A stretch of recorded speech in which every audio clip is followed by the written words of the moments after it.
வணக்கம். சமையல் சந்நிதி. இன்றைக்கி நாம் வீடியோவில் பார்க்க போகிற ரெசிபி வல்லாரைக்கீரை துவையல் தான் பார்க்க போகிறோம்.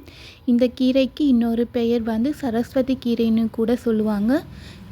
எப்படி செய்கிறதுன்னு பார்க்கலாம். வல்லாரைக்கீரை ஒரு கட்டு க்ளீன் பண்ணி 2 முறை அலசி எடுத்துக்கலாம்.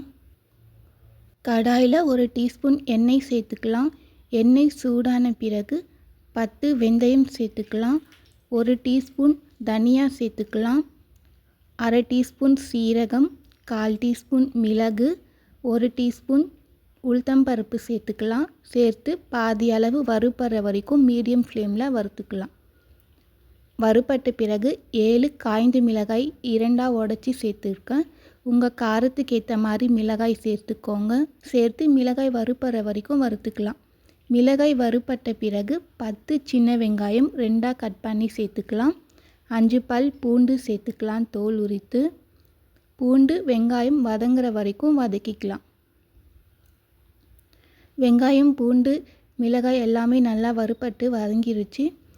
க்ளீன் பண்ணி வச்சுருக்க வல்லாரைக்கீரை சேர்த்துக்கலாம். சேர்த்துட்டு கீரை வதங்குற வரைக்கும் வதக்கிக்கலாம்.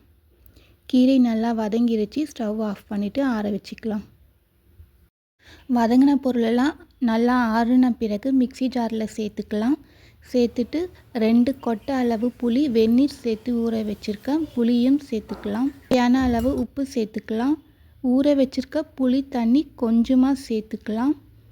சேர்த்துட்டு பல்ஸ் மோடில் வச்சு அரைச்சிக்கோங்க. ஒரு 80% வரைக்கும் அரைச்சி எடுத்துக்கிட்டால் போதும். இந்த மாதிரி கொரன்னு அரைச்சி எடுத்துக்கலாம். கடாயில் 1 டீஸ்பூன் எண்ணெய் சேர்த்துக்கலாம். எண்ணெய் சூடான பிறகு 1/4 டீஸ்பூன் கடுகு, 1/4 டீஸ்பூன் சீரகம், 1 காய்ந்த மிளகாய் 2ஆக உடச்சி சேர்த்துக்கலாம். கொஞ்சமாக கருவேப்பிலை சேர்த்துக்கலாம்.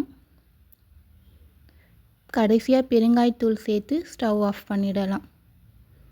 தாளிப்பு வறுபட்டுடுச்சு. துவையலில் சேர்த்து கலந்து விட்டுக்கலாம்.